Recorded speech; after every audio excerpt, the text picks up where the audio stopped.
The emphasis on day one of Australian Prime Minister Tony Abbott's two-day visit to India was to cement trade and investment ties between the two countries. That was evident when he, accompanied with a 30-member business delegation, met Indian business leaders and CEOs in India's commercial capital, Mumbai. He used the opportunity to laud India's economic development, hailing India as an emerging democratic superpower. Referring to Prime Minister Narendra Modi's slogan of "Come, make in India," Abbott said it is similar to his phrase coined for Australia, "We are open for business." Abbott also launched the New Colombo Plan, an initiative of the Australian government aimed at enhancing knowledge of the Indo-Pacific in Australia.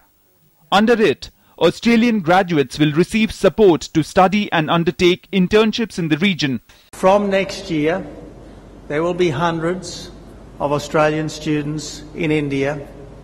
In the years to come, those numbers will mount and mount and mount, so there will be thousands of Australian students here in India experiencing the richness and the depth of the learning and the culture that this great country has to contribute to us and to the wider world. There is so much that we can learn from each other. Later, Abbott, accompanied by Sachin Tendulkar, attended a ceremony at the Cricket Club of India where former Australian cricketers Adam Gilchrist and Brett Lee honoured young Indian cricketers. Australia is a sport-loving nation. They support sport immensely and they enjoy serious competitions. They play, they compete hard, but they are friendly off the field. The two champions are sitting right here in front of me, Gilchrist and Brett Lee.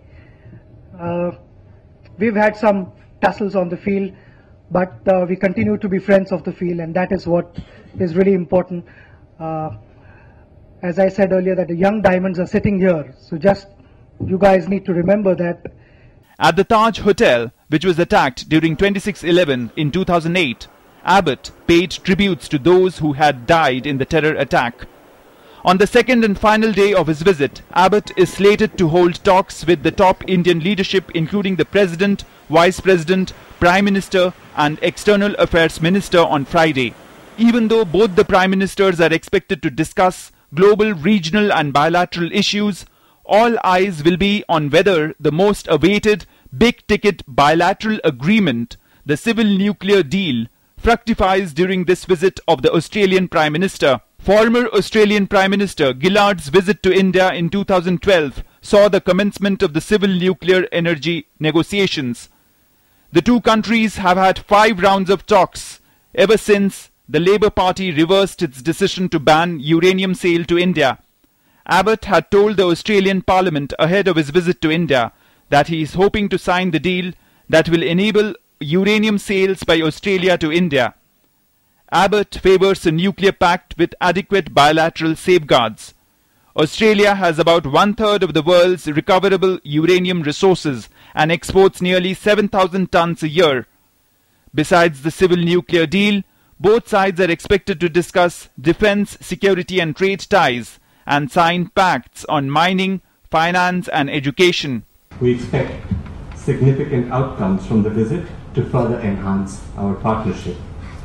By way of background, I would like to share that India and Australia shared a strategic partnership. This was established during the visit of Prime Minister Rudd in November of 2009. Tony Abbott is the first head of state outside SAARC to visit India after the Narendra Modi government took office. The question is, will his visit take the trajectory of Indo-Australian ties to new heights? Newsnight Desk, DD News.